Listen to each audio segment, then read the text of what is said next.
પ્રવાહ ન્યૂઝ સમયની સાથે અફવા નહીં ફક્ત સમાચાર। નમસ્કાર, નવપ્રવાહ ગુજરાત ન્યૂઝમાં આપનું હાર્દિક સ્વાગત છે। આજે વલણ ગામમાં એક ભંગારની દુકાનમાં આગ લાગી હતી।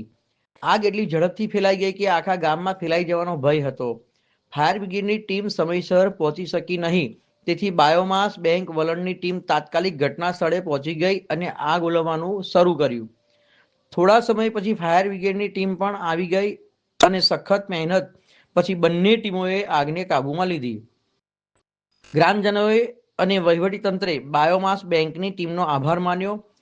આ કામગીરીમાં જય કે શાહે મુખ્ય ભૂમિકા ભજવી હતી। સુરક્ષા અધિકારીઓ હસીફભાઈ, અશોકકુમાર અને પરાક્રમ ઝાલા પણ હાજર હતા।